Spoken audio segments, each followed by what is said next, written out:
Right ವಿದ್ಯಾರ್ಥಿಗಳ ಎಲ್ರಿಗೂ ಕೂಡ ಬೆಳಗಿನ ಶುಭೋದಯಗಳು. ಅದರ ಜೊತೆಗೆ 8 ಮತ್ತು 9ನೇ ತರಗತಿಯಲ್ಲಿ ಅಂದರೆ ಹಿಂದಿನ ತರಗತಿಯಲ್ಲಿ ನಾವು ಸ್ವಾತಂತ್ರ್ಯ ನಂತರದ ಭಾರತದಲ್ಲಿ ದೈಹಿಕ ಶಿಕ್ಷಣದ ಬೆಳವಣಿಗೆಯನ್ನು ಏನು ಮಾಡಿದ್ವಿ, ಕಲ್ತಿದ್ವಿ ಅಲ್ವಾ? ಅದ್ರ ಬಗ್ಗೆ ತಿಳ್ಕೊಂಡಿದ್ವಿ. ಅಂದರೆ ಸ್ವಾತಂತ್ರ್ಯ ಬಂದ ನಂತರ ನಮ್ಮ ಭಾರತದಲ್ಲಿ ದೈಹಿಕ ಶಿಕ್ಷಣ ಯಾವ ರೀತಿ ಬೆಳವಣಿಗೆ ಆಯಿತು, ಅದಕ್ಕೆ ಯಾವ ಯಾವ ಸಮಿತಿಗಳು ಬಂದು ಯಾವ ಯಾವ ಯೋಜನೆಗಳನ್ನು ಹಾಕ್ಕೊಂಡು ದೈಹಿಕ ಶಿಕ್ಷಣವನ್ನು ಇಂಪ್ಲಿಮೆಂಟ್ ಮಾಡಿದ್ರು ಅನ್ನೋದನ್ನು ನೋಡಿದ್ವಿ. ಅದರ ನಂತರ ಹಿಂದಿನ ತರಗತಿಯಲ್ಲಿ ಹೋದಾಗ 8ನೇ ತರಗತಿಯಲ್ಲಿ ಹೋದಾಗ ದೈಹಿಕ ಶಿಕ್ಷಣದ ಮಹತ್ವ ಅಥವಾ ಪ್ರಯೋಜನಗಳ ಬಗ್ಗೆ ತಿಳ್ಕೊಂಡಿದ್ವಿ. ನೆನಪಿದೆಯಾ, ಮರೆತು ಬಂದಿದ್ದೀರಾ? ನೆನಪಿದೆ, ಹಂಗೆ ಹಿಂಗೆ ನಾನು ನೆನಪು ಮಾಡಿದರೆ ನಿಮ್ಗೆ ನೆನಪಾಗತ್ತಷ್ಟೇ. ರೈಟ್. ಅದರ ಮುಂದುವರಿದಂತೆ ಈಗ 10ನೇ ತರಗತಿಯಲ್ಲಿ ನಾವು ಬಂದಾಗ ಒಂದು ಇಡೀ ವಿಶ್ವ ಮಟ್ಟದಲ್ಲಿಯೇ ಇಡೀ ಪ್ರಪಂಚದಲ್ಲಿಯೇ ಅತ್ಯಂತ ಶ್ರೇಷ್ಠವಾದಂತಹ ಒಂದು ಕ್ರೀಡಾಕೂಟದ ಬಗ್ಗೆ ನಾವು ಇವತ್ತು ತಿಳ್ಕೊತೀವಿ. ಪ್ರಪಂಚದಲ್ಲಿ ಅತಿ ದೊಡ್ಡ ಜಾತ್ರೆ ಯಾವುದು ಅಂತ ಹೇಳಿದರೆ ಅದು ಒಲಿಂಪಿಕ್ ಜಾತ್ರೆ ಅಂತ ನಾವು ಕರಿತೀವಿ ಅಲ್ವಾ? ಈ ಒಲಿಂಪಿಕ್ ಯಾವ ರೀತಿ ಹುಟ್ಕೊಂತು, ಯಾವಾಗ ಹುಟ್ಕೊಂತು, ಹೇಗೆ ಹುಟ್ಕೊಂತು, ಅದರ ಕರ್ತೃ ಯಾರು ಅನ್ನೋದನ್ನು ನಾವು ಈ ಅಧ್ಯಾಯದಲ್ಲಿ ತಿಳ್ಕೊತೀವಿ. ಅದರ ಜೊತೆಗೆ ಏಷ್ಯನ್ ಗೇಮ್ ಬಗ್ಗೆಯೂ ಕೂಡ ನಾವು ತಿಳ್ಕೊತೀವಿ. ರೈಟ್. ನಾವು ಒಲಿಂಪಿಕ್ಸ್ನ ಯಾವ ರೀತಿ ಹುಟ್ಕೊಂತು ಅಂತ ಹೋದಾಗ ಅದಕ್ಕೆ ನೂರಾರು ದಂತಕಥೆಗಳನ್ನು ನಾವು ತಿಳ್ಕೊತೀವಿ. ಈಗ ನಮ್ಮ ಮನೆಗಳಲ್ಲಿ ನೆನಪಿರಲಿ, ಏನಾದರೂ ರಾತ್ರಿ ಹೊತ್ತು ನಿದ್ದೆ ಬರಲಿಲ್ಲ ಅಂದರೆ ನಮ್ಮ ಮನೆಗಳಲ್ಲಿ ಅಜ್ಜಿ ಅಜ್ಜನೋ ಅಪ್ಪ ಅಮ್ಮನೋ ಒಂದೊಂದು ಸಣ್ಣ ಸಣ್ಣ ಕಥೆಗಳನ್ನು ಹೇಳಿ ಮಕ್ಕಳನ್ನ ಮಲಗಿಸೋದನ್ನು ಕೇಳಿದ್ವಿ. ನೆನಪಿದೆಯಾ? ಅದೇ ರೀತಿ ಒಲಿಂಪಿಕ್ಸಿಗೂ ಕೂಡ ಅಷ್ಟೇ ನೂರಾರು ದಂತಕಥೆಗಳು, ಅಂದರೆ ಅದರ ಹುಟ್ಟಿಗೆ ನೂರಾರು ದಂತಕಥೆಗಳು ಕೂಡ ಕಾರಣ ಇದೆ ಅಂತೇಳಿ ನಾವು ತಿಳ್ಕೊತೀವಿ. ಅದರಲ್ಲಿ ಒಂದು ಸಿಂಪಲ್ ಆಗಿ ಒಂದು ಕಥೆಯ ಮೂಲಕ ನಾವು ಹೋದಾಗ ಹೆರಾಕ್ಲಿಸ್ ಅಂತೇಳಿ ಅವನೊಬ್ಬ ರಾಜ. ಆ ಹೆರಾಕ್ಲಿಸ್ ತನ್ನ ತಂದೆ, ಅಂದರೆ ಅವನ ತಂದೆ ಆದಂಥ ಸ್ಯೂಸ್ ಅಂತೇಳಿ, ಅವನ ತಂದೆ ಸ್ಯೂಸ್, ಅವರು ಹಿಂದೆ ಏನು ಮಾಡ್ತಾರೆ ಅಂದರೆ ಅವರು ಆಳ್ವಿಕೆ ನಡೆಸುವಂಥ ಸಂದರ್ಭದಲ್ಲಿ ಈಗ ರಾಜು ಅಂದರೆ ಅವ್ರ ಮೇಲೆ ಆಕ್ರಮಣ ಮಾಡೋದಾಗಿರ್ಬೋದು, ಅವೆಲ್ಲ ನಡೀತಿರೋದು ಕಾಮನ್ ಆಗಿರುತ್ತೆ. ಆ ಸ್ಯೂಸ್ ಏನು ರಾಜ ಇರ್ತಾನೆ, ಅವರು ಮರಣವನ್ನು ಹೊಂದುತ್ತಾನೆ. ಅವರ ತಂದೆಯ ಗೌರವಾರ್ಥಕವಾಗಿ ಏನಾದರೂ ಒಂದು ಮಾಡಬೇಕಂತೇಳಿ ಈ ಹೆರಾಕ್ಲಿಸ್ ಒಂದು 12 ಕ್ರೀಡಾಂಗಣಗಳನ್ನು ಅವನು ಕಟ್ಟಿಸ್ತಾನೆ. ಎಲ್ಲಿ? ರೋಮ್ನಲ್ಲಿ. ಎಷ್ಟು? 12 ಕ್ರೀಡಾಂಗಣಗಳನ್ನು ಕಟ್ಟಿಸಿ ಅದರಲ್ಲಿ ಈಗ ಸ್ಟೇಡಿಯಂಗಳನ್ನು ನೀವು ನೋಡಿದಿರಾ ಅಲ್ವಾ? ಸ್ಟೇಡಿಯಂಗಳನ್ನು ನೋಡಿದಿರಾ? ಅದರಲ್ಲಿ 400 ಮೀಟರ್ ಟ್ರ್ಯಾಕ್, 200 ಮೀಟರ್ ಟ್ರ್ಯಾಕ್ ಅಂತ ನೋಡಿದ್ದೀವಿ. ಆದರೆ ಈ ದಂತಕಥೆಯ ಪ್ರಕಾರ ಅದೇ ಈಗ ಸ್ಯೂಸ್ ಏನಿತ್ತಲ್ಲ ಅವನ ಮಗ ಹೆರಾಕ್ಲಿಸ್, ಅವನೇನು ಒಂದು 400 ಹೆಜ್ಜೆಗಳನ್ನು ಇಟ್ಟೋ ಅದು ಒಂದು ಸ್ಟೇಡಿಯಂ. ಹಿಂದೆ ಮೀಟರ್ಗಳನ್ನು ಹಿಡಿದು ಅಳತೆ ಮಾಡಿರೋದಲ್ಲ, 400 ಹೆಜ್ಜೆಗಳನ್ನು ಇಟ್ಬಿಟ್ಟು ಒಂದು ಸ್ಟೇಡಿಯಂ ಇದೆ, ಒಂದು ಸ್ಟೇಡಿಯಂ. ಅದಕ್ಕೆ ಇವತ್ತು ಹೇಳೋದನ್ನು 400 ಮೀಟರ್ ಟ್ರ್ಯಾಕ್ ಅಂತ ಕರಿತೀವಿ. ಅದನ್ನು ಅವ್ರು ಮಾಡಿದ್ರು ಅಂತೇಳಿ ಒಂದು ದಂತಕಥೆ. ಹಾಗಾಗಿ ಅವನ ತಂದೆಯ ಸವಿನೆನಪಿಗಾಗಿ ಈ ಒಲಿಂಪಿಕ್ಸ್ ಕ್ರೀಡಾಕೂಟವನ್ನು ಪ್ರಾರಂಭ ಮಾಡಿದ್ರು ಅಂತ ಹೇಳ್ತಾರೆ. ಒಂದು ನೆಕ್ಸ್ಟ್ ಇನ್ನೊಬ್ಬ, ಈಗ ತಂದೆ ತಾಯಿಗಳ ಮೇಲೆ ಮಕ್ಕಳ ಮೇಲೆ ತುಂಬಾ ಪ್ರೀತಿ ಅಲ್ವಾ? ಒಬ್ಬ ರಾಜ, ಅದೇ ಗ್ರೀಕ್ನ ಒಬ್ಬ ರಾಜ ಇರ್ತಾನೆ. ಆ ರಾಜನ ಮಗಳು ಮದುವೆ ವಯಸ್ಸಿಗೆ ಬಂದಿರ್ತಾಳೆ. ಅವಳಿಗೆ ಮದುವೆ ಮಾಡ್ಬೇಕಲ್ವಾ? ತಂದೆ ಆದ್ರೆ ತುಂಬಾ ಆಸೆ ಇರುತ್ತಲ್ವಾ, ನನ್ನ ಮಗಳಿಗೆ ಹಿಂಗೆ ಇಂಟರ್ವ್ಯೂ ಕೊಟ್ಟು ಮದುವೆ ಮಾಡಬೇಕು, ಹಿಂಗೆ ಮಾಡಬೇಕು, ಹಿಂಗೆ ಹಂಗೆ ಮಾಡ್ಬೇಕಂತೇಳಿ. ಅದೇ ರೀತಿ ಅವನೊಂದು ಸ್ವಯಂವರವನ್ನು ಏರ್ಪಡಿಸ್ತಾನೆ. ಆ ರಾಜನ ಮಗಳನ್ನು ಯಾರು ಮದುವೆ ಆಗ್ತಾರೋ ಇಡೀ ರಾಜ್ಯವನ್ನು ಅವರಿಗೆ ನೀಡ್ತೀನಿ ಅಂತೇಳಿ ಆಫರನ್ನು ಕೊಡ್ತಾನೆ. ಅದೇ ರೀತಿ ಎಷ್ಟೋ ರಾಜರುಗಳು ಬರ್ತಾರೆ. ಆ ರಾಜರುಗಳನ್ನೆಲ್ಲ ಅವರ ತಂದೆನ ಸಾಯಿಸ್ತಿರ್ತಾನೆ. ಯಾಕಂದರೆ ಅವನಿಂದ ಯಾರು ಬದುಕ್ತಾರೋ ಅವ್ರಿಗೆ ಮಾತ್ರ ಅವನ ಮಗಳನ್ನ ಕೊಡೋದು ಅಂತೇಳಿ, ಉದಾಹರಣೆಗೆ ಅಲ್ವಾ? ಆ ರೀತಿ ಒಂದು 6 ಜನ ರಾಜರುಗಳನ್ನ ಸಾಯಿಸ್ತಾನೆ. ನೆಕ್ಸ್ಟ್ ಒಬ್ಬ ರಾಜ ಬರ್ತಾನೆ. ಆ ರಾಜನನ್ನ ಕೊಂದಿಕೆ ಇವ್ರ ಕೈಯಲ್ಲಿ ಆಗಲ್ಲ. ಹಾಗಾಗಿ ಅವನನ್ನು ಕೊಟ್ಟು ಮದುವೆ ಮಾಡಿದ್ರು. ಹಾಗಾಗಿ ಅವರ ನೆನಪಿಗಾಗಿ ಅವ್ರು ಮಾಡಿದಂತಹ ಪಾಪದ ಕೆಲಸ, ಅವ್ರ ತಂದೆ ಪಾಪದ ಕೆಲಸ ಮಾಡಿರ್ತಾನೆ ಎಲ್ಲ ರಾಜರುಗಳನ್ನ ಸಾಯಿಸಿ. ಆ ಪಾಪವನ್ನು ತೊಳ್ಕೊಳ್ಳೋದಕ್ಕಾಗಿ ಈ ಒಲಿಂಪಿಕ್ ಕ್ರೀಡಾಕೂಟವನ್ನು ಪ್ರಾರಂಭ ಮಾಡಿದ್ರು ಅಂತ ಹೇಳ್ತಾರೆ. ಇದೇ ರೀತಿ ನೂರಾರು ದಂತಕಥೆಗಳನ್ನು ನಾವು ಒಲಿಂಪಿಕ್ಸ್ನ ಬಗ್ಗೆ ನಾವು ತಿಳ್ಕೊಬೋದು. ನೆನಪಿರಲಿ, ಇಡೀ ವಿಶ್ವದಲ್ಲಿಯೇ ಮೊಟ್ಟ ಮೊದಲನೇ ಬಾರಿಗೆ ಹುಟ್ಕೊಂಡಿರುವಂತಹ ಕ್ರೀಡಾಕೂಟ ಯಾವುದು? ಒಲಿಂಪಿಕ್ಸ್. ಹಿಂದೆ ಈ ಒಲಿಂಪಿಕ್ಸ್ ಕ್ರೀಡಾಕೂಟ ಹುಟ್ಟಿದ್ದು ನಾವು ಅದರ ಇತಿಹಾಸಕ್ಕೆ ಬಂದಾಗ ಈ ಒಲಿಂಪಿಕ್ಸ್ ಮತ್ತೆ ಏಷ್ಯನ್ ಆಧುನಿಕ ಒಲಿಂಪಿಕ್ಸ್ ಅಲ್ಲ. ಈಗ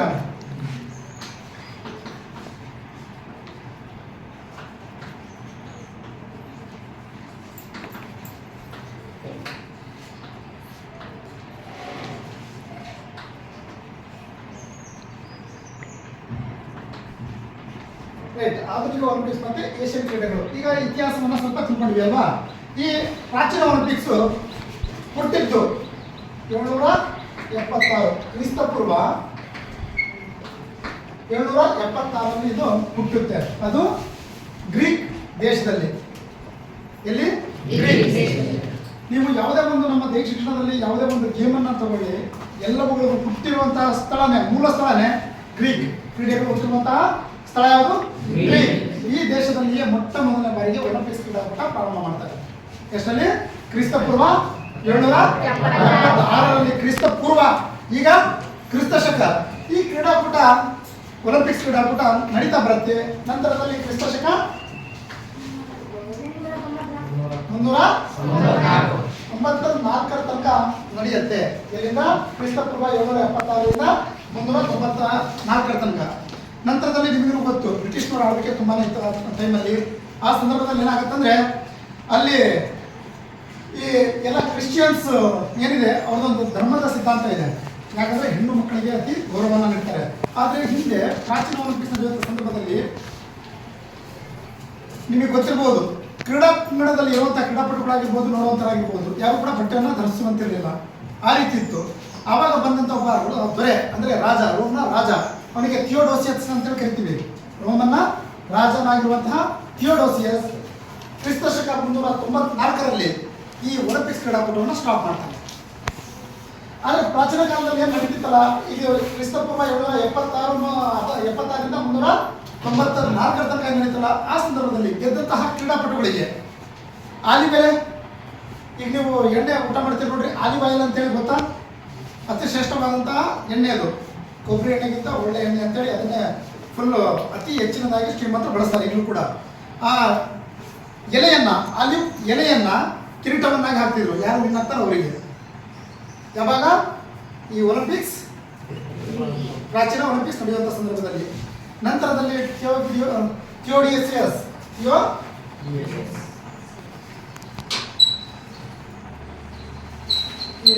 ರೋಮನ್ನ ರಾಜನಾದಂತಹ ಥಿಯೋಡೋಸಿಯಸ್ ಈ ಒಲಿಂಪಿಕ್ಸ್ ಕ್ರೀಡಾಕೂಟ ಶ್ರೀಮಂತ ಕ್ರೀಡೆಯನ್ನು ಸ್ಟಾಪ್ ಮಾಡ್ತಾನೆ. ನಂತರದಲ್ಲಿ ಅಲ್ಲಿ ಗ್ರೀಕ್ನಲ್ಲಿ ಇರುವಂತಹ ರಾಜರು, ಅಂದರೆ ಫ್ರಾನ್ಸ್ನಲ್ಲಿರುವಂತಹ ಎಷ್ಟೋ ಕವಿಗಳು, ಸಾಹಿತಿಗಳು ಅಂತೇಳಿ ಕರಿತೀವಿ, ಏನಾದರೂ ಮಾಡಿ ಈ ನಮ್ಮ ಒಲಿಂಪಿಕ್ಸನ್ನು ಪ್ರಾರಂಭ ಮಾಡಬೇಕಂತೇಳಿ ತುಂಬಾ ಪ್ರಯತ್ನಗಳನ್ನು ಮಾಡ್ತಾರೆ. ಅದರಲ್ಲಿ ಜಪ್ಪಾಸ್ ಅಂತೇಳಿ ಒಬ್ಬ ಬರ್ತಾನೆ. 1859ರಲ್ಲಿ ಅದನ್ನು ಮಾಡಬೇಕು ಅಂತೇಳಿ ಸ್ಟಾರ್ಟ್ ಮಾಡ್ತಾರೆ. ಆದರೆ ಅದು ಸಕ್ಸಸ್ ಆಗಲ್ಲ. ಅದಕ್ಕೊಂದು ಕ್ರೀಡಾಕೂಟ ವಿಶ್ವಮಟ್ಟದಲ್ಲಿ ಮಾಡಬೇಕಂದ್ರೆ ಅಷ್ಟು ಈಸಿನಾ? ಇಲ್ಲ ತಾನೆ? ಇವತ್ತಿಗೂ ನೀವು ನೋಡ್ತೀರಾ, ಹಿಂದೆ ಕೆಲವೊಂದು ಕ್ರೀಡೆಗಳು ಮಾತ್ರ, ಅಂದರೆ ಅಥ್ಲೆಟಿಕ್ಸ್ ಮಾತ್ರ ಕೆಲವೊಂದು ಮಾತ್ರ ಇದ್ವು. ಯಾವುದರಲ್ಲಿ? ಒಲಿಂಪಿಕ್ಸಲ್ಲಿ, ಪ್ರಾಚೀನ ಒಲಿಂಪಿಕ್ಸ್ನಲ್ಲಿ. ಆದರೆ ಇವತ್ತು ನೋಡ್ತಿದ್ರಾ, ಇವತ್ತು 20 ದಿನಗಳ ಗಟ್ಟಲೆ ಕೂಡ ಈ ಒಲಿಂಪಿಕ್ಸ್ ಕ್ರೀಡಾಕೂಟ ನಡೆಯೋದನ್ನು ನಾವು ಕಾಣ್ತೀವಿ. ಅದರಲ್ಲಿ ಚಳಿಗಾಲದ ಒಲಿಂಪಿಕ್ಸ್ ಆಗಿರ್ಬೋದು ಮತ್ತು ಬೇಸಿಗೆ ಒಲಿಂಪಿಕ್ಸ್. ನಿಮಗೆ ಚಳಿಗಾಲ ಮತ್ತು ಬೇಸಿಗೆ ಒಲಿಂಪಿಕ್ಸ್ ಅಂದರೆ ಬೇಸಿಗೆಯಲ್ಲಿ ನಡೆಯುತ್ತಲ್ಲ ಆ ಒಲಿಂಪಿಕ್ಸು ಈ ಸರಿ ನಡೆಯುತ್ತೆ 2024 ಗೊತ್ತಿರಬೇಕು. ಎಲ್ಲಿ ನಡೆಯುತ್ತೆ? 2024ರಲ್ಲಿ ಈಗ ನಡೆಯುತ್ತೆ. 4 ವರ್ಷಗಳಿಗೊಮ್ಮೆ ನಮ್ಮ ಒಲಿಂಪಿಕ್ಸ್ ಕ್ರೀಡಾಕೂಟ ನಡೆಯೋದು ಅಲ್ವಾ? ಎಲ್ಲಿ ನಡೆಯುತ್ತೆ? ಪ್ಯಾರಿಸ್ನಲ್ಲಿ ನಡೆಯುತ್ತೆ, ರೈಟ್? 2020ರಲ್ಲಿ ನಡೀಬೇಕಾಗಿತ್ತು. ಆದರೆ ಕೋವಿಡ್ ಕಾರಣಾಂತರಗಳಿಂದ 2022ರಲ್ಲಿ ನಡೀತಲ್ವಾ?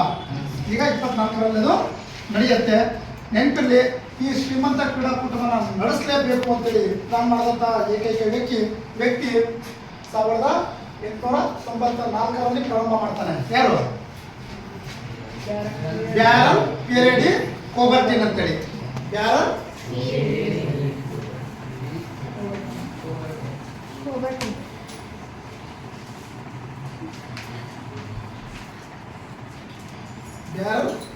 ಪಿಯರೆಡಿ ಕೋಬರ್ಟಿನ್ ಇವರನ್ನ ಆಧುನಿಕ ಒಲಿಂಪಿಕ್ನ ಪಿತಾಮಹ ಅಂತ ಕರೀತಾರೆ.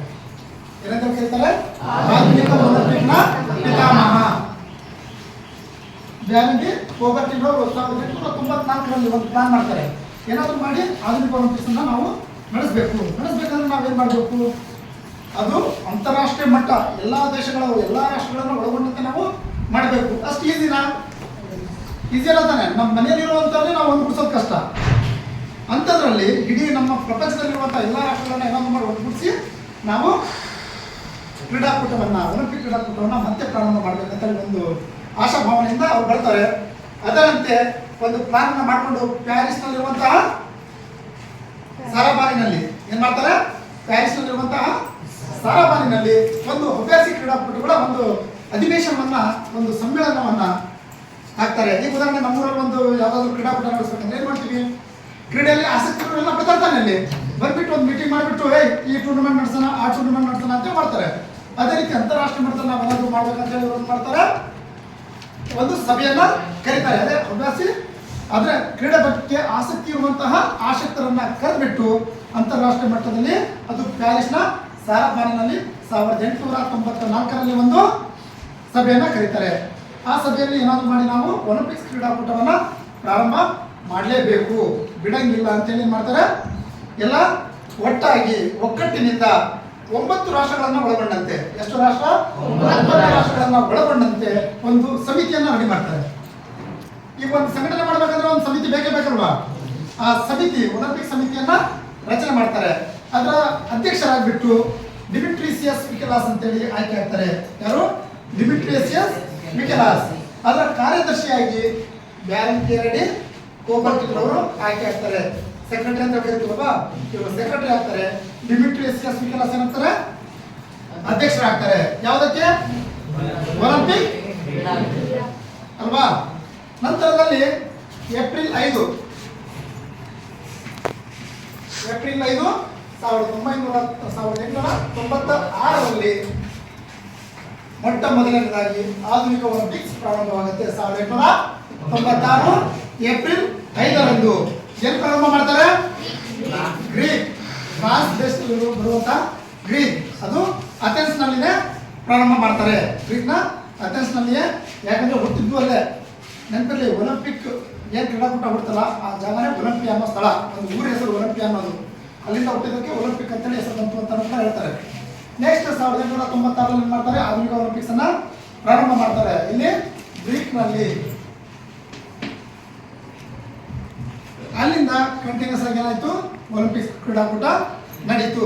ಆದರೆ ಸೆಂಟ್ರ್ 1938ರಿಂದ 44 ತನಕ ಅನ್ಸುತ್ತೆ, 36 ನಡೀತು, 40 ನಡೀತಿಲ್ಲ, 44.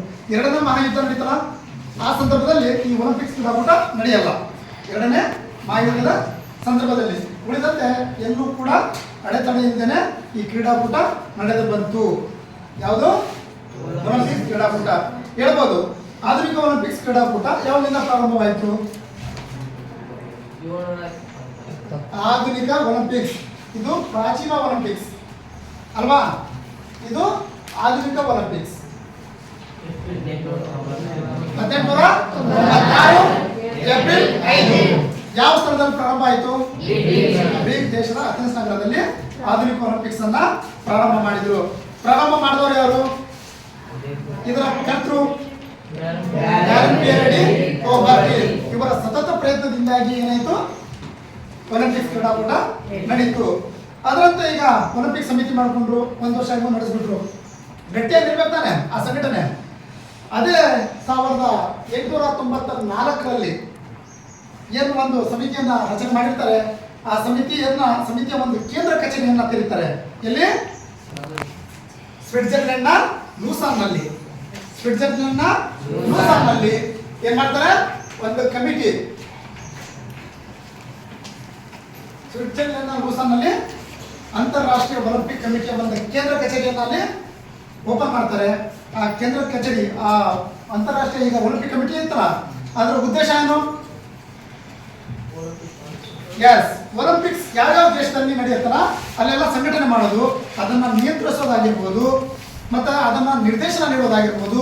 ಟೋಟಲ್ ಅಥಾರಿಟಿ ಆಗಿರುತ್ತೆ ಅಂತಾರಾಷ್ಟ್ರೀಯ ಒಲಿಂಪಿಕ್ ಕಮಿಟಿ, ಇದರ ಕೆಲಸ ಆಗಿರುತ್ತೆ. ಅಲ್ಲಿಂದ ಅವರು ಪ್ರಾರಂಭ ಮಾಡ್ಕೊಂತಾರೆ ಅವ್ರ ಕೆಲಸಗಳನ್ನ. ಯಾರ ಕೆಲಸ, ಒಲಿಂಪಿಕ್ ಕಮಿಟಿಯ ಕೆಲಸ. ಈಗ ಉದಾಹರಣೆ, ಈಗ 1896ರಲ್ಲಿ ಏನು ನಡೀತು, ಗ್ರೀಕ್. ನೆಕ್ಸ್ಟ್ ದೇಶದಲ್ಲಿ ಎಲ್ಲಿ ನಡಿಬೇಕು, ಎಷ್ಟು ದಿನ ನಡಿಬೇಕು, ಏನು ನಡೆಸಬೇಕು, ಅದರ ರೂಪುರೇಷೆ ಟೋಟಲ್ ಈ ಅಂತಾರಾಷ್ಟ್ರೀಯ ಒಲಿಂಪಿಕ್ ಕಮಿಟಿಯ ಕೆಲಸ ಆಗಿರುತ್ತೆ.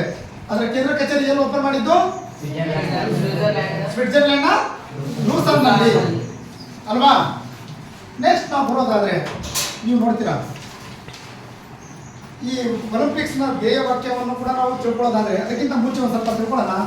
ಈ ಒಲಿಂಪಿಕ್ನಲ್ಲಿ ಭಾಗವಹಿಸುವ ಯಾವುದೇ ಒಬ್ಬ ಕ್ರೀಡಾಪಟು ಆಗಿರ್ಬೋದು, ಯಾವುದೇ ದೇಶ ಆಗಿರ್ಬೋದು, ಜಾತಿ, ಧರ್ಮ, ವರ್ಣ, ಭೇದ ಭಾವ ಇಲ್ಲಂಗೆನೆ ಸೇರುವಂತಹ ಕ್ರೀಡಾಕೂಟ ಯಾವುದು, ಒಲಿಂಪಿಕ್ ಅಂದ್ರೆ ಯಾವುದೇ ಜಾತಿಯವರಾಗಿರ್ಬೋದು, ಯಾವುದೇ ಧರ್ಮದವರಾಗಿರ್ಬೋದು, ವರ್ಣ ಅಂದ್ರೆ ಗೊತ್ತಿದೆ, ವರ್ಣ ಭೇದ ನೀತಿ ಮತ್ತು ಕರಿಯರು ಬಿಳಿಯರು ಅಂತ ಕರಿತೀವಿ, ನೆನಪಿರಲಿ.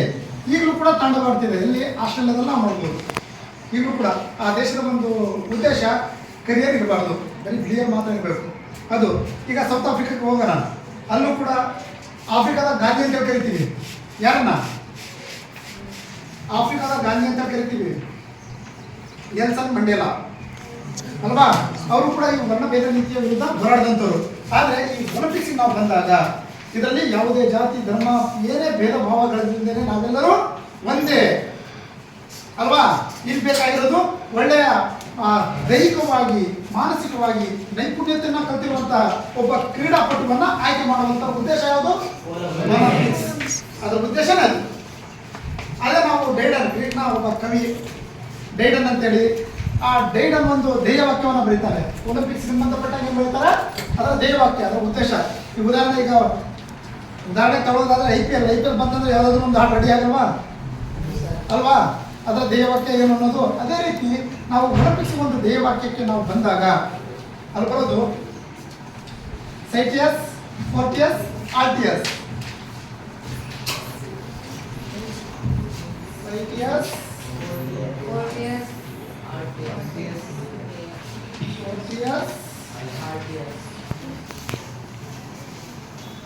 ಆರ್ಟಿಯಸ್. ಇದರ ಧ್ಯೇಯವಾಕ್ಯ ನಿಮಗೆ ಕೇಳ್ಬೋದು, ಒಲಿಂಪಿಕ್ಸ್ ನ ಧ್ಯೇಯವಾಕ್ಯ ಏನು? ಸೈಟಿಯಸ್, ಫೋರ್ಟಿಯಸ್, ಆರ್ಟಿಯಸ್. ಸೈಟಿಯಸ್, ಫೋರ್ಟಿಯಸ್, ಆರ್ಟಿಯಸ್ ಅಂದ್ರೆ ಇದರ ಅರ್ಥ ಇನ್ನು ವೇಗ, ಇನ್ನು ಎತ್ತರ, ಇನ್ನು ಶಕ್ತಿ ಅಂತ ಹೇಳಿ ಅಲ್ವಾ? ಸ್ಪೀಡರ್, ಹೈಯರ್, ಸ್ಟ್ರಾಂಗರ್. ಸ್ಪೀಡರ್, ಹೈಯರ್, ಸ್ಟ್ರಾಂಗರ್ ಅಂದ್ರೆ ಇದರಲ್ಲಿ ಭಾಗವಹಿಸುವಂತಹ ಕ್ರೀಡಾಪಟು ವೇಗವನ್ನು ಹೊಂದಿರಬೇಕು, ತುಂಬಾ ಸ್ಪೀಡು ವೇಗವನ್ನು ಹೊಂದಿರಬೇಕು, ನಂತರ ಅತಿ ಹೆಚ್ಚು ಎತ್ತರವನ್ನು ಹೊಂದಿರಬೇಕು. ಅದೇ ರೀತಿ ಅವನು ಶಕ್ತಿಯುತವಾದಂತಹ ವ್ಯಕ್ತಿ ಅಂದ್ರೆ ಬಲಶಾಲಿಯಾಗಿರಬೇಕು.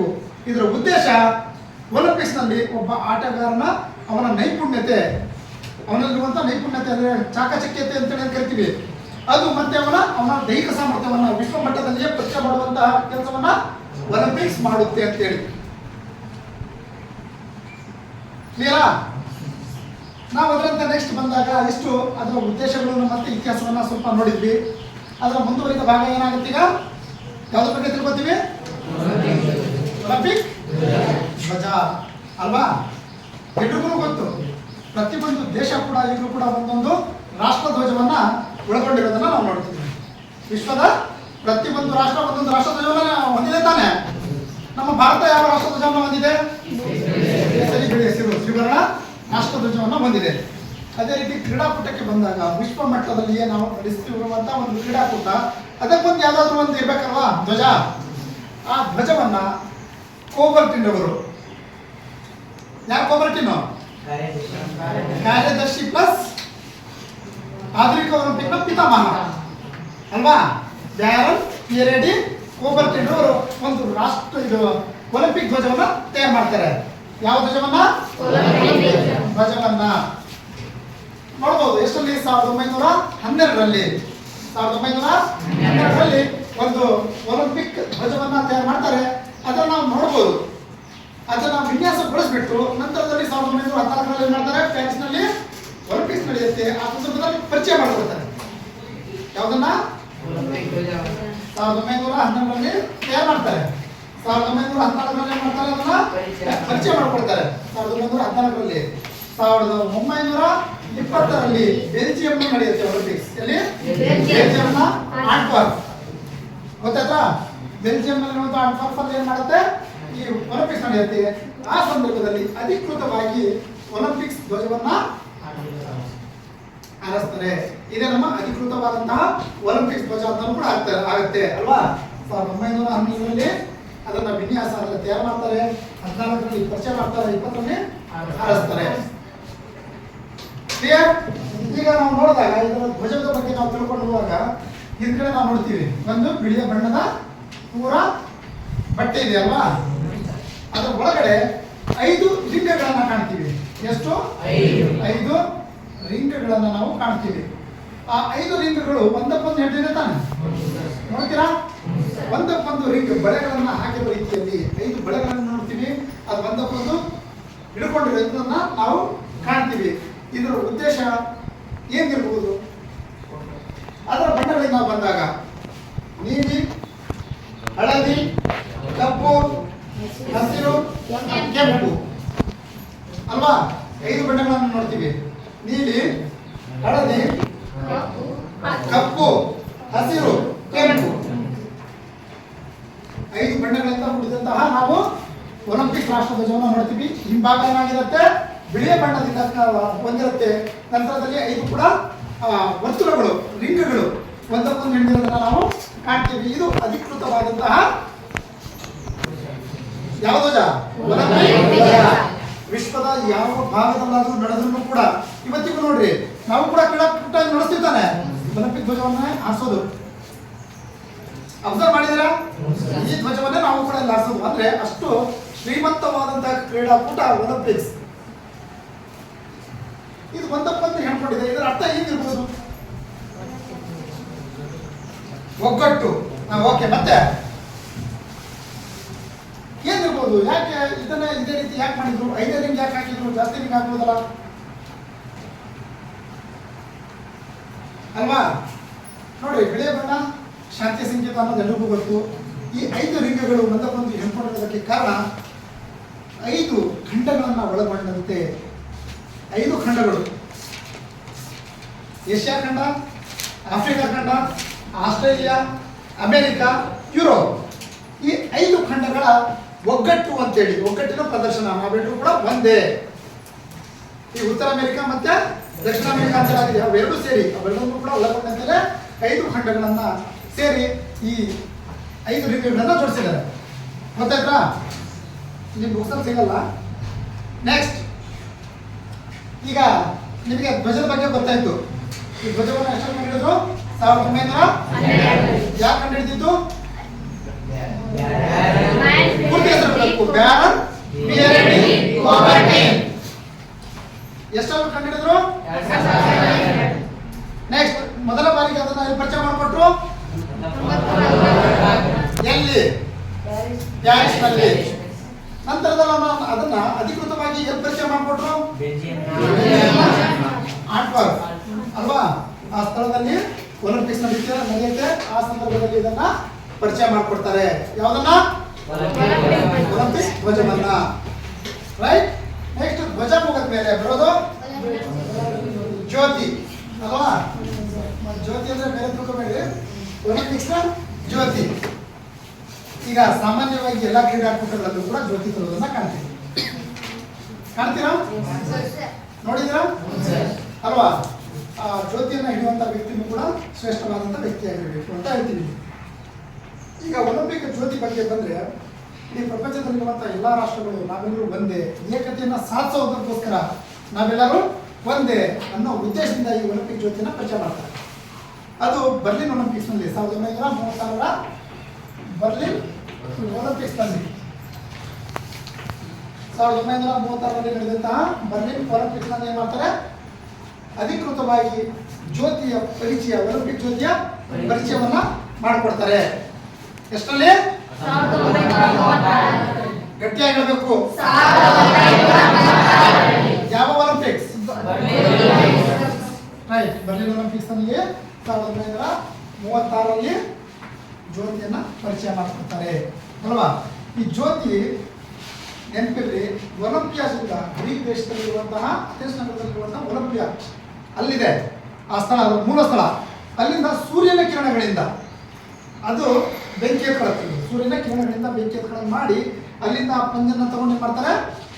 ಎಲ್ಲಿ ಸಂಘಟನೆ ಮಾಡಿರ್ತಾರಲ್ಲ, ಯಾವ ದೇಶದಲ್ಲಿ ಒಲಿಂಪಿಕ್ಸ್ ಕ್ರೀಡಾಕೂಟ ನಡೆಯುತ್ತಲ್ಲ ಅಲ್ಲಿಗೆ ತರ್ತಾರೆ. ಅದು ಆರಲ್ವಾ? ಆರಲ್ಲ. ಯಾವುದೇ ಕಾರಣ ಒಂದ್ಸರಿ ಹೆಚ್ಚಿದ ಮೇಲೆ ಅದು ಆರಬಾರ್ದು. ಎಲ್ಲಿರುತ್ತಲ್ಲ ಆ ಸ್ಥಳಕ್ಕೆ ತರ್ತಾರೆ. ಅಂದ್ರೆ ಕೆಲವೊಮ್ಮೆ ಓಡಿ ಕೂಡ ತಗೊಂಡು ಹೋಗ್ತಾರೆ. ಮತ್ತೆ ಕೆಲವು ಕಡೆ ವಿಮಾನಗಳ ಮುಖಾಂತರ ಆಗಿರ್ಬೋದು, ಹಡಗಿನ ಮುಖಾಂತರ. ಈ ಕೆಲವೊಂದು ದ್ವೀಪ ರಾಷ್ಟ್ರಗಳಿದಾವೆ, ಅಲ್ಲಿ ತಗೊಂಡು ಹೋಗ್ಬೇಕಂದ್ರೆ ವಿಮಾನ ಅಥವಾ ಹಡಗು ಎರಡೋ ಒಂದಿರ್ಬೇಕಲ್ವಾ? ಆ ಪಂಜನ್ನ ಹಚ್ಕೊಂಡ್ಬಿಟ್ಟು ಜ್ಯೋತಿಯನ್ನ ಸೂರ್ಯನ ಕಿರಣಗಳಿಂದ ಅಲ್ಲಿಂದ ಹಚ್ಕೊಂಡು ಬೇರೆ ಕಡೆ ಹೋಗೋದನ್ನು ನಾವು ಕಾಣ್ತೀವಿ. ಏನಮ್ಮ ಹಾಗೆ ಬಿಡಲ್ಲ, ಆದರೆ ಆ ಜ್ಯೋತಿಯ ಕ್ರೀಡಾಕೂಟ ಮುಗಿದ ತನಕ ಕೂಡ ಹತ್ಕೊಂಡೇ ಇರಬೇಕು, ಯಾವುದೇ ತೊಂದರೆಗಳು ಆಗಬಾರ್ದು ಅಂತೇಳಿ. ಬಂದರೂ ಕೂಡ ಸುಟ್ಟು ಹೋಗ್ಬೇಕು ಆ ಜ್ಯೋತಿಯಲ್ಲೇ ಅಲ್ವಾ. ಆ ರೀತಿ ಮಾಡಿ ಏನು ಮಾಡ್ತಾರೆ, ಅಲ್ಲಿಂದ ತಗೊಂಡು ಹೋಗ್ತಾರೆ. ಎಲ್ಲಿಗೆ? ಎಲ್ಲಿ ಸಂಘಟನೆ ಮಾಡ್ತಾರಲ್ಲ, ಎಲ್ಲಿ ಕ್ರೀಡಾಕೂಟ ನಡೆಯುತ್ತಲ್ಲ ಆ ಸ್ಥಳಕ್ಕೆ ಕೊಂಡೊಯ್ತಾರೆ. ಕ್ಲಿಯರಾ? ಅಲ್ಲಿಂದ ತಗೊಂಡೋಗಿ ಏನ್ ಮಾಡ್ತಾರೆ, ಅಲ್ಲಿ ಒಂದು ದೊಡ್ಡ ಕುಂಡವನ್ನ, ಅಗ್ನಿಕುಂಡವನ್ನ ಏರ್ಪಡಿಸಿರ್ತಾರೆ. ಎಲ್ಲಿ? ಒಲಿಂಪಿಕ್ಸ್ ನಡೆಯುವಂತಹ ಸ್ಥಳದಲ್ಲಿ ದೊಡ್ಡ ಅಗ್ನಿಕುಂಡ ಇರುತ್ತೆ, ಅದನ್ನ ತಗೊಂಡ್ಬಂದು ಅದ್ರಲ್ಲಿ ಹಾಕ್ತಾರೆ. ಆ ಅಗ್ನಿಕುಂಡ ಏನಿದೆಯಲ್ಲ ಅಲ್ಲಿ ಬೆಳಗ್ತಿರುತ್ತಾನೆ, ಬೆಂಕಿ ಎತ್ಕೊಂಡಿರ್ತಾನೆ. ಆ ಜ್ಯೋತಿ ಕ್ರೀಡಾಕೂಟ ಮುಗಿದ ತನಕ ಕೂಡ ಆರಂಗಿಲ್ಲ, ಆ ರೀತಿ ಅದನ್ನ ಕಾಪಾಡ್ಕೋತಾರೆ.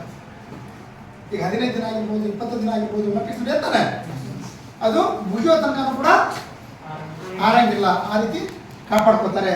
ಇದಕ್ಕೆ ಸಂಬಂಧಪಟ್ಟಂಗೆ ನಂತರದಲ್ಲಿ ಒಂದು ಗೀತೆಯನ್ನು ಕೂಡ ಗ್ರೀಕ್ನ ಕವಿ ಒಂದು ಗೀತೆಯನ್ನು ಕೂಡ ರಚನೆ ಮಾಡ್ತಾರೆ. ಅದಕ್ಕೆ ಸಂಗೀತ ಸಂಯೋಜನೆಯನ್ನು ಕೂಡ ಮಾಡಿಬಿಟ್ಟು ಏನು ಮಾಡ್ತಾರೆ, ಅದನ್ನ ಒಲಿಂಪಿಕ್ಸ್ನ ಅಧಿಕೃತ ಗೀತೆ ಕೂಡ ಮಾಡಿ ಇವತ್ತು ಒಲಿಂಪಿಕ್ಸ್ ಕ್ರೀಡಾಕೂಟ ನಡೆಸೋದನ್ನು ನಾವು ಕಾಣ್ತೀವಿ. ರೈಟ್, ಇಷ್ಟು ಒಲಿಂಪಿಕ್ಸ್ ಕ್ರೀಡಾಕೂಟಕ್ಕೆ ಸಂಬಂಧಪಟ್ಟಂತಹ ಮಾಹಿತಿ ಅಲ್ವಾ. ಅದರ ದಂತಕಥೆಗಳನ್ನು ನೋಡಿದ್ವಿ. ನಂತರದಲ್ಲಿ ಇದರ ಉದ್ದೇಶ ಅಂತಿದ್ರೆ ಸ್ವಲ್ಪ ಇತಿಹಾಸವನ್ನು ತಿಳ್ಕೊಂಡ್ವಿ. ಆಧುನಿಕ ಒಲಿಂಪಿಕ್ಸ್ ಮತ್ತೆ ಪ್ರಾಚೀನ ಒಲಿಂಪಿಕ್ಸ್. ಪ್ರಾಚೀನ ಒಲಿಂಪಿಕ್ಸ್ ನಿಲ್ಲಕ್ಕೆ ಕಾರಣಗಳೇನು, ಅದೇ ರೀತಿ ಆಧುನಿಕ ಒಲಿಂಪಿಕ್ಸ್ನ ಉದ್ದೇಶ ಏನಾಗಿತ್ತು, ಅದನ್ನು ಯಾರು ಕಂಡು ಹಿಡಿದ್ರು, ಯಾರು ತಂದರು, ಒಲಿಂಪಿಕ್ಸ್ ನಡೀಲಿಕ್ಕೆ ಕಾರಣಕರ್ತರು ಯಾರು ಅನ್ನೋದನ್ನು ನಾವು ನೋಡ್ಕೊಂಡ್ವಿ. ನಂತರದಲ್ಲಿ ಬಂದರೆ ಏಷ್ಯನ್ ಕ್ರೀಡೆಗಳು ಅಥವಾ Asian games. Asian games, Asian games ಅಂದರೆ ಏನು? ಈಗ ಒಲಿಂಪಿಕ್ಸ್ ಓಕೆ, ಇಡೀ ವಿಶ್ವ ಮಟ್ಟದಲ್ಲಿಯೇ ನಡೆಯುವಂತಹ ಶ್ರೀಮಂತ ಕ್ರೀಡಾಕೂಟ. ಹಾಗಾದರೆ ಏಷ್ಯನ್ ಗೇಮ್ಸ್ ಅಂದರೆ ಏನು? ಅದು ಬುಕ್ಸೇ ನೋಡೋದು ಹೋಗ್ಬೇಡ್ರಿ, ನನ್ನ ಕಡೆ ನೋಡಿ, ಬುಕ್ಸ್ ನೋಡ್ಬಾರ್ದು ನೀವು. ಬುಕ್ಸ್ ನೋಡಿದ್ರೆ ಅಷ್ಟು ಅರ್ಥ ಆಗಲ್ಲ, ಅಲ್ಲಿ ಅರ್ಥ ಇಲ್ಲಲ್ಲ ಆಗುತ್ತಲ್ವಾ. ಹಾಂ ಹೇಳಿ. 2ನೇ ಮಹಾಯುದ್ಧ ನಡೆಯುತ್ತೆ ಅಲ್ವಾ, ಅದು ನಮ್ಮ ಏಷ್ಯಾ ಖಂಡದಲ್ಲಿ ಅದು ಭೀಕರವಾದಂತಹ ಯುದ್ಧಗಳು ಸಮಸ್ಯೆಗಳಾಗಿದ್ದು ತಾನೆ. ಹಾಗಾಗಿ ಏಷ್ಯಾ ಖಂಡದಲ್ಲಿರುವಂತಹ ಎಲ್ಲ ರಾಷ್ಟ್ರಗಳು ಒಡ್ಕೊಡ್ಬೇಕು ತಾನೆ, ಒಂದಾಗಬೇಕು ತಾನೆ, ನಾವೆಲ್ಲರೂ ಒಂದೇ ಅನ್ನೋದನ್ನ ತೋರಿಸ್ಬೇಕಲ್ವಾ ಇನ್ನು ಬೇರೆ ಖಂಡಗಳಿಗೂ ಕೂಡ. ಆ ಉದ್ದೇಶದಿಂದ ನಮ್ಮ ಏಷ್ಯಾ ಖಂಡದಲ್ಲಿಯೇ ಸಂಘಟನೆ ಮಾಡಿದಂಥ ಒಂದು ಕ್ರೀಡಾಕೂಟ ಏಷ್ಯನ್ ಗೇಮ್ಸ್ ಅಲ್ವಾ. 1948 ಆಗಸ್ಟ್ ತಿಂಗಳಲ್ಲಿ ಇದನ್ನು ಮಾಡಬೇಕು ಅಂತೇಳಿ ನಮ್ಮ ಏಷ್ಯಾ ಖಂಡದಲ್ಲಿರುವಂಥ ರಾಷ್ಟ್ರಗಳು ಒಲಿಂಪಿಕ್ಸ್ ಕ್ರೀಡಾಕೂಟ ನಡೆಯುತ್ತೆ ಆ ಸಮಿತಿಯ ಹತ್ರ ಚರ್ಚೆ ಮಾಡಿಬಿಟ್ಟು ನಾವು ಕೂಡ ಈ ಏಷ್ಯನ್ ಗೇಮ್ಸನ್ನು ಪ್ರಾರಂಭ ಮಾಡಬೇಕು ಅಂತೇಳಿ ಗುರುದತ್ ಸೊಂದಿಯವರು ಇದಕ್ಕೆ ಮೂಲ ಕಾರಣೀಭೂತರು. ಅವರೊಂದು ಐಡಿಯಾವನ್ನು ಇವ್ರಿಗೆ ಕೊಡ್ತಾರೆ, ಮಾಡೋಣ ನಾವು ಏಷ್ಯಾ ಖಂಡದಲ್ಲಿಯೇ ನಾವೆಲ್ಲರೂ ಒಗ್ಗಟ್ಟನ್ನು ತೋರಿಸೋಣ ಅಂತೇಳಿ ಏಷ್ಯನ್ ಕ್ರೀಡಾಕೂಟವನ್ನು ಪ್ರಾರಂಭ ಮಾಡಬೇಕು ಅಂತೇಳಿ 1948 ಆಗಸ್ಟ್ 14ರಂದು ಪ್ಲಾನ್ನ ಮಾಡ್ಕೊತಾರೆ. ಅದರಂತೆ ಮೊಟ್ಟ ಮೊದಲನೇ ಬಾರಿಗೆ ನಮ್ಮ ದೆಹಲಿಯಲ್ಲೇ ಈ ಏಷ್ಯನ್ ಕ್ರೀಡಾಕೂಟ 1951ರಂದು ನಮ್ಮ ಭಾರತ ದೇಶದ ನಮ್ಮ ರಾಜಧಾನಿ ಯಾವುದು? ದೆಹಲಿ.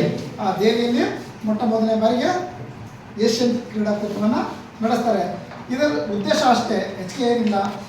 ಅದರ ಉದ್ದೇಶ ಏನಂದರೆ ನಮ್ಮ ಉದಾಹರಣೆ ಏಷ್ಯಾ ಖಂಡದಲ್ಲಿ ಬರುವಂಥ ಎಲ್ಲ ರಾಷ್ಟ್ರಗಳು ಒಗ್ಗಟ್ಟಿನಿಂದ ಇರಬೇಕು, ನಾವೆಲ್ಲರೂ ಒಂದೇ ಅನ್ನೋದನ್ನು ತೋರಿಸ್ಬೇಕು ಅನ್ನೋದು ಒಂದು ಉದ್ದೇಶ ಆಗಿರುತ್ತೆ. ಹಾಗಾಗಿ ಏಷ್ಯನ್ ಕ್ರೀಡಾಕೂಟವನ್ನು ನಮ್ಮ ಭಾರತದಲ್ಲಿಯೇ ಮೊಟ್ಟ ಮೊದಲನೇ ಬಾರಿಗೆ ಪ್ರಾರಂಭವನ್ನು ಮಾಡ್ತಾರೆ. ಇದರ ಹುಟ್ಟು ಯಾರಿಂದ ಆಗುತ್ತೆ? ಗುರುದತ್ ಸೊಂದಿಯವರಿಂದ. ಇದಕ್ಕೂ ಕೂಡ ಒಂದು ಕಮಿಟಿ, ಏಷ್ಯನ್ ಗೇಮ್ಸ್ಗೆ ಸಂಬಂಧಪಟ್ಟಂತಹ ಒಂದು ಸಮಿತಿಯನ್ನು ರಚನೆ ಮಾಡ್ಕೊಬೇಕು. ಆ ಸಮಿತಿ ಈಗಲೂ ಕೂಡ ಏನು ಮಾಡ್ತಿದೆ? ಏಷ್ಯನ್ ಕ್ರೀಡಾಕೂಟ ನಮ್ಮ ದೇಶದ ಅಂದರೆ ನಮ್ಮ ಖಂಡದಲ್ಲಿ ಸಂಘಟನೆ ಮಾಡ್ಕೊಂತ ಹೋಗ್ತಿದ್ದಾರೆ. ರೈಟ್, ಇಷ್ಟು ಏಷ್ಯನ್ ಗೇಮ್ಸ್ ಮತ್ತೆ ಒಲಿಂಪಿಕ್ಸ್, ಆಧುನಿಕ ಒಲಿಂಪಿಕ್ಸ್ ಯಾವ ರೀತಿ ಪ್ರಾರಂಭ ಆಯಿತು ಅಂತೇಳಿ ತಿಳ್ಕೊಂಡ್ರಿ ಅಲ್ವಾ. ಇದಕ್ಕೆ ಸಂಬಂಧಪಟ್ಟಂಗೆ ಏನಾದರೂ ನಿಮ್ಮಲ್ಲಿ ಪ್ರಶ್ನೆಗಳಿದ್ರೆ ನನಗೆ ಕೇಳ್ಬೋದು.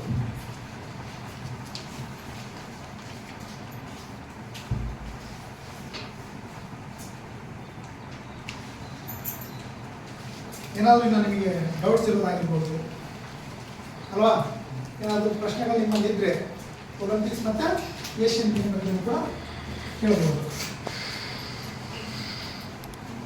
ಏನಾಯ್ತು, ಈಗ ಒಲಿಂಪಿಕ್ಸ್ಗೆ ಸಂಬಂಧಪಟ್ಟಂತೆ ಕೆಲವೊಂದು ಪ್ರಶ್ನೆಗಳನ್ನು ನಾನು ಕೇಳ್ತೇನೆ, ಸರಿನಾ? ಆ ಪ್ರಶ್ನೆಗಳು ನಿಮ್ಗೆ ಎಷ್ಟು ಈ ಪಾಠ ಎಷ್ಟು ಅರ್ಥ ಇದೆ ಅನ್ನೋದು ಗೊತ್ತಾಗುತ್ತೆ, ರೈಟ್? ಆಧುನಿಕ ಒಲಿಂಪಿಕ್ಸ್ ಯಾವ ದೇಶದಲ್ಲಿ ಹುಟ್ಕೊಂಡ್ರು? ಅಲ್ವಾ? ಇದನ್ನ ಈಗ ಏನು ಒಲಿಂಪಿಕ್ಸ್, ಪ್ರಾಚೀನ ಒಲಿಂಪಿಕ್ಸ್ ಎಷ್ಟರಲ್ಲಿ ಪ್ರಾರಂಭವಾಯಿತು?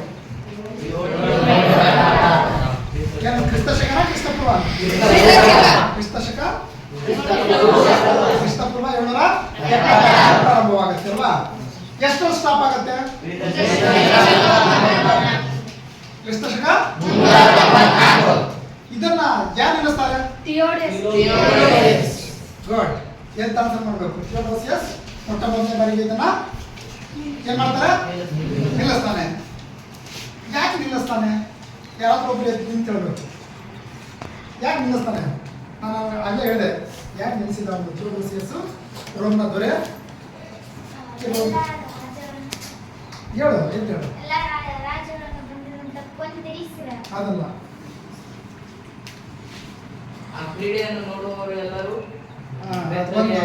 Yes good. ಅವರು ಏನ್ ಮಾಡಿರ್ತಾರೆ? ಕ್ರಿಶ್ಚಿಯನ್ಸ್ ಧರ್ಮದ ಪ್ರಕಾರ ಹೆಣ್ಣು ಮಕ್ಕಳಿಗೆ ಗೌರವನ ನೀಡಬೇಕು, ಹಾಗಾಗಿ ಅಲ್ಲಿ ಅಶ್ಲೀಲವಾಗಿರುತ್ತೆ, ಹಾಗಾಗಿ ಅದು ಬೇಡ ನಮ್ಮ ಧರ್ಮದ ವಿರುದ್ಧ ಇದೆ ಅಂತೇಳಿ ಕ್ರೀಡಾಕೂಟವನ್ನ ಸ್ಟಾಪ್ ಮಾಡಿರ್ತಾರೆ. ನೆಕ್ಸ್ಟ್ ಅದನ್ನ ಸ್ಟಾಪ್ ಮಾಡಿದ್ಮೇಲೆ ಆಧುನಿಕ ಒಲಿಂಪಿಕ್ ಪ್ರಾರಂಭ ಆಗತ್ತಲ್ವಾ? ಎಷ್ಟೊಂದು ಪ್ರಾರಂಭ ಆಗುತ್ತೆ? ಏಪ್ರಿಲ್ 5, 1896.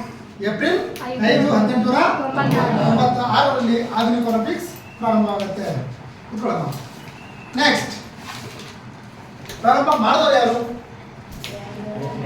ನಾನೇನು ಹೇಳಿದೆ? ಒಬ್ಬರಿಗೆ ಎದ್ದು ಹೇಳಬೇಕು. ಕರಿ ಮೇಳ ರೆಡಿ ಓಬರ್ಟೀನ್. ಯಾರು ಆಧುನಿಕ ಒಲಿಂಪಿಕ್ಸ್ ಅನ್ನ ಪ್ರಾರಂಭ ಮಾಡ್ತಾರೆ, ರೈಟ್? ಇದರ ಅಧ್ಯಕ್ಷರು ಅದಕ್ಕೊಂದು ಸಮಿತಿ ಮಾಡ್ತಾ ಇರ್ತಾನೆ, ಅಂತಾರಾಷ್ಟ್ರೀಯ ಒಲಿಂಪಿಕ್ ಸಮಿತಿಯನ್ನ ಅವಾಗ ರಚನೆ ಮಾಡ್ತಾರೆ. ಅದರ ಅಧ್ಯಕ್ಷರು ಯಾರಾಗಿರ್ತಾರೆ? ಡಿಮಿಟ್ರಿಯಸ್ ವಿಕೆಲಾಸ್. ಇವರು ಮೊದಲ ಅಧ್ಯಕ್ಷರಾಗ್ತಾರೆ, ರೈಟ್? ಇದಕ್ಕೆ ಎಷ್ಟು ರಾಷ್ಟ್ರಗಳ ಒಳಗೊಂಡಂತೆ ಒಂದು ಸಮಿತಿಯನ್ನ ರಚನೆ ಮಾಡ್ತಾರೆ? ಒಲಿಂಪಿಕ್ ಸಮಿತಿ ಎದ್ದೇಳಬೇಕು. ಎಷ್ಟು? 9 ರಾಷ್ಟ್ರಗಳನ್ನ ಒಳಗೊಂಡಂತೆ ಒಂದು ಸಮಿತಿಯನ್ನು ಮಾಡ್ತಾರೆ. ಹಾಗಾದ್ರೆ ಅದರ ಕಾರ್ಯದರ್ಶಿ ಯಾರಾಗ್ತಾರೆ? ಅವರೇ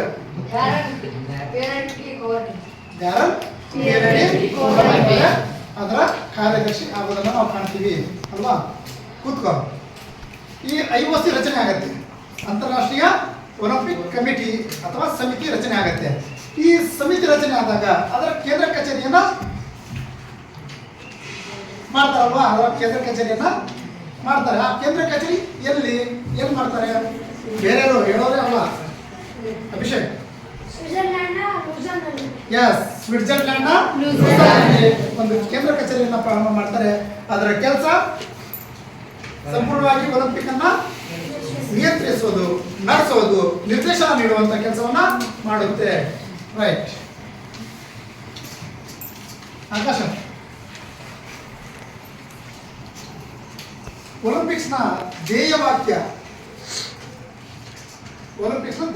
ಏನು?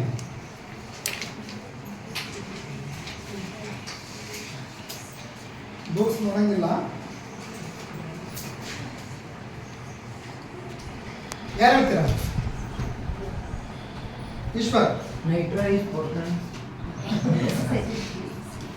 ಕರೆಕ್ಟಾಗಿ ಹೇಳಬೇಕು, ಸ್ಪಷ್ಟವಾಗಿ ಹೇಳಬೇಕು ಅಲ್ವಾ?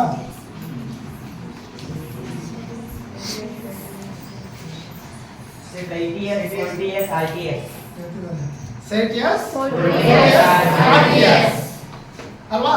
ಇದರ ಧ್ಯೇಯವಾಕ್ಯ ಏನು? ಅಂದ್ರೆ ಏನಂತ ಹೇಳ್ತೀಯ? ಅದರ ಅರ್ಥ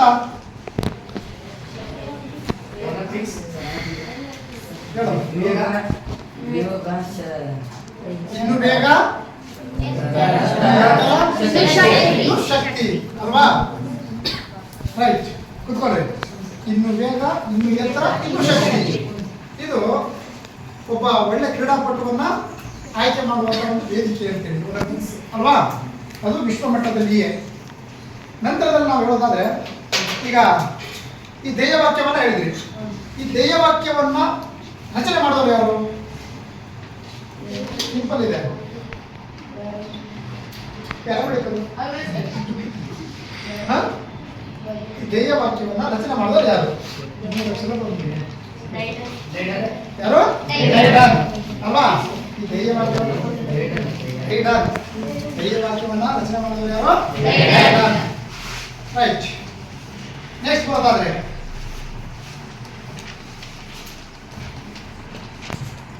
ಒಲಿಂಪಿಕ್ಸ್ ಧ್ವಜ ಏನಿದೆ, ಧ್ವಜವನ್ನ ಎಷ್ಟರಲ್ಲಿ ವಿನ್ಯಾಸಗೊಳಿಸಿದ್ರು?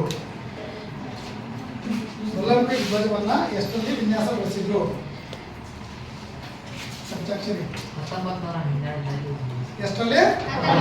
ಗಟ್ಟಿ ಆಗಬೇಕು. 1912 ಒಲಿಂಪಿಕ್ ಧ್ವಜ ತಯಾರಾಗತ್ತೆ ಅಲ್ವಾ? ಅದನ್ನ ಮೊಟ್ಟ ಮೊದಲನೇ ಬಾರಿಗೆ ಎಲ್ಲಿ ಇದೇ ನಮ್ಮ ಒಲಿಂಪಿಕ್ಸ್ ಧ್ವಜ ಅಂತೇಳಿ ತೋರಿಸ್ತಾರೆ? ಯಾವ ಒಲಿಂಪಿಕ್ಸ್ ನಲ್ಲಿ? ಒಬ್ಬರಿಗೆ ಹೇಳ್ಬೇಕು ಇದ್ದ ಅಲ್ಲಿ ನೋಡ್ಕೊಂಡು ಹೇಳೋದು ಏನಿದೆ, ಹೇಳ್ದೆ ತಾನೇ ಆಗ್ತಾನೆ. ಇನ್ನೊಂದು ಮರ್ತೋತಾ ನಿಮಗೆ ಅಲ್ವಾ? ಪ್ಯಾರಿಸ್ನಲ್ಲಿ ಇದನ್ನ ಫಸ್ಟಿಗೆ ಪರಿಚಯ ಮಾಡಿಕೊಡ್ತಾರೆ, ನಂತರದಲ್ಲಿ ಅಧಿಕೃತವಾಗಿ ಹಾರಿಸ್ತಾರಲ್ವಾ? ಇದೇ ನಮ್ಮ ಒಲಿಂಪಿಕ್ ಧ್ವಜ ಅಂತೇಳಿ ಅಧಿಕೃತವಾಗಿ ಎಷ್ಟು ಹಾರಿಸ್ತಾರೆ? 1920 ಎಲ್ಲಿ? 1920 ಸರಿ. ಎಲ್ಲಿ ಹಾರಿಸೋದು? ಯಾವ ಒಲಿಂಪಿಕ್ಸ್ ನಲ್ಲಿ? ಬೆಲ್ಜಿಯಂ ಅಲ್ವಾ? ಬೆಲ್ಜಿಯಂ ಒಲಿಂಪಿಕ್ಸ್ ಮಾಡ್ತಾರೆ, ಮಾಡ್ತಾರೆ. ಅಲ್ಲಿ ಮೊಟ್ಟ ಮೊದಲನೇ ಬಾರಿಗೆ ಈ ಒಲಿಂಪಿಕ್ಸ್ ಧ್ವಜವನ್ನ ಹಾರಿಸ್ತಾರೆ. ರೈಟ್. ಸಾಧ್ಯ. ಒಲಿಂಪಿಕ್ಸ್ ಧ್ವಜದಲ್ಲಿ ಎಷ್ಟು ವರ್ತುಲಗಳನ್ನ ನೋಡ್ತೀವಿ? ಎಷ್ಟು? 5 ವರ್ತುಲಗಳನ್ನ ನೋಡ್ತೀವಲ್ವಾ? ಆದ್ರೆ ಹಿಂದಿನ ಬಣ್ಣ ಯಾವುದಾಗಿದೆ? ಯಾವ ಬಣ್ಣದಿಂದ ಕೂಡಿದೆ ಅದು? ಹಿಂದೆ ಬಿಳಿಯ ಬಣ್ಣದಿಂದ ಕೂಡಿರೋದನ್ನ ಕಾಣ್ತೀವಿ. ರೈಟ್. 5 ಬಣ್ಣಗಳದಾವಲ್ವಾ? ಆ 5 ಬಣ್ಣಗಳು ಯಾವ ಅಂತ ಹೇಳ್ತೀರಾ? ಅಲ್ಲಿ ನೋಡ್ಕೊಂಡು ಎಷ್ಟು ಹೇಳೋದಲ್ವಾ? ನೀಲಿ, ಕಪ್ಪು, ಕೆಂಪು, ಹಳದಿ, ಹಸಿರು. ರೈಟ್. ಅದನ್ನು ನಾವು ಕ್ಲಿಯರ್ ಆಗಿ ಹೇಳ್ಬೇಕು. ಈಗ ಅಡಿ ಸರಿ ಇದೆ. ಯಾವುದು? ನೀಲಿ, ಹಳದಿ, ಕಪ್ಪು, ಹಸಿರು, ಕೆಂಪು. ಇದು ವೆರಿ ಗುಡ್. ಈಗ 5 ಬಣ್ಣಗಳನ್ನ ಹೊಂದಿದೆ. ಈ 5 ರಿಂಗ್ಗಳನ್ನ ಹೊಂದಿರೋದನ್ನ ಕಾಣ್ತೀವಿ. 5 ಬಣ್ಣಗಳನ್ನು ಕೂಡ ಅದು ನಾವು ಕಾಣ್ತೀವಿ. ಅದರಂತೆ ಈ 5 ರಿಂಗ್ಗಳ ಅರ್ಥ ಏನು? ಯಾರು ಹೇಳ್ತೀರಾ? 5 ಬಣ್ಣಗಳು ಎಸ್, 5 ಖಂಡಗಳ ಒಗ್ಗಟ್ಟನ್ನ ಇಲ್ಲಿ ನಾವು ತೋರಿಸ್ತೀವಿ. ರೈಟ್. ಕುತ್ಕೊಳ್ರಿ. ನೆಕ್ಸ್ಟ್ ನಾವು ಜ್ಯೋತಿ ಬಗ್ಗೆ ಪ್ರಶ್ನೆ ಕೇಳಿದಾಗ, ಒಲಿಂಪಿಕ್ ಜ್ಯೋತಿ ಬಗ್ಗೆ ನಾವು ಪ್ರಶ್ನೆಯನ್ನು ನಾವು ನೋಡಿದಾಗ, ಒಲಿಂಪಿಕ್ ಜ್ಯೋತಿನ ಯಾಕೆ ಮೊಟ್ಟ ಮೊದಲ ಬಾರಿಗೆ ಪರಿಚಯ ಮಾಡಿಕೊಟ್ರು? ಜ್ಯೋತಿಯ ಉದ್ದೇಶ ಏನು? ಅದರ ಅರ್ಥ ಏನು? ಅದರ ಅರ್ಥ ಏನು? ಒಲಿಂಪಿಕ್ ಜ್ಯೋತಿ ಅರ್ಥ ಏನು? ಯಾಕೆ ಬೇಕಿತ್ತು ಜ್ಯೋತಿ? S, very good. ಅಷ್ಟು ಸ್ಪೀಡಾಗಿ ಕೂತ್ಕೊಂಡ್ಬಿಟ್ರೆ ನಿಂತ್ಕೋಬೇಕಲ್ವಾ? ಅದರ ಉದ್ದೇಶ ಏನು? ಏಕತೆ. ಪ್ರಪಂಚದಲ್ಲಿರುವಂತಹ ಎಲ್ಲಾ ದೇಶಗಳ ಏಕತೆಗಾಗಿ ಒಲಿಂಪಿಕ್ ಜ್ಯೋತಿಯನ್ನ ಬೆಳಗಿಸಿದ್ರು. ಕೂತ್ಕೋ. ಎಷ್ಟೊಂದು ಬೆಳಗಿಸಿದ್ರು? ಒಬ್ರು ಫಾತಿಮಾ ಎಷ್ಟರಲ್ಲಿ? ಎಲ್ಲಿ? ಸರ್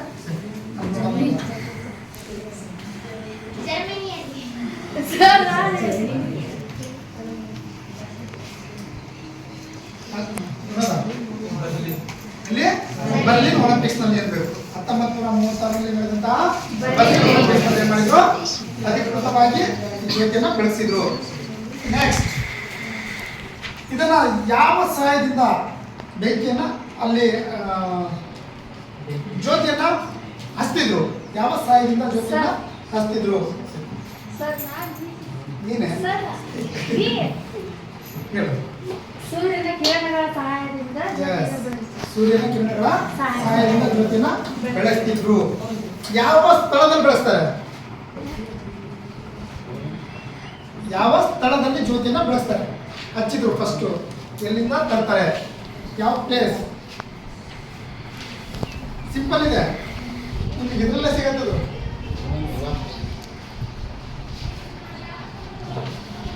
ಹೇಳಮ್ಮ. ಒಲಂಪಿಯಾ ಅಲ್ವಾ? ಒಲಂಪಿಯಾ ಅನ್ನೋ ಸ್ಥಳದಿಂದ ಜ್ಯೋತಿನ ಹಚ್ಕೊಂಡು ಕೆಲವೊಂದನ್ನ ನೋಡ್ತೀವಿ. ರೈಟ್, ಕೂತ್ಕೊಳ್ಳಮ್ಮ. ನೆಕ್ಸ್ಟ್ ಏಷ್ಯನ್ ಗೇಮಿಗೆ ಸಂಬಂಧಪಟ್ಟಂತೆ ಏಷ್ಯನ್ ಗೇಮ್ ಎಷ್ಟೊಂದು ಪ್ರಾರಂಭ ಆಯಿತು?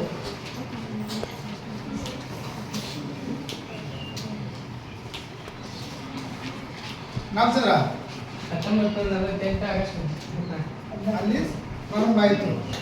ಅಧಿಕೃತವಾಗಿ ಏಷ್ಯನ್ ಗೇಮ್ ಎಷ್ಟೊಂದು ನಡೆಸಿದ್ರು? 1940 ರೈಟಾ? 1951ರಲ್ಲಿ ನಾವು ಎಸ್, 1950 ಅದು ನಮ್ಮ ಭಾರತದ ರಾಜಧಾನಿಯಾದಂಥ ದೆಹಲಿಯಲ್ಲಿ ನಡೆಸಿದ್ದು. Right, good. ಇಲ್ಲಿಗೆ ಈ ಅಧ್ಯಾಯ ಮುಖ್ಯ ಆಗುತ್ತೆ. ಎಲ್ಲರೂ ಇದನ್ನು ಓದ್ಕೊಂಡು ಇದಕ್ಕೆ ಪ್ರಶ್ನೆ ಉತ್ತರ ಮಾಡ್ಸೋಣ.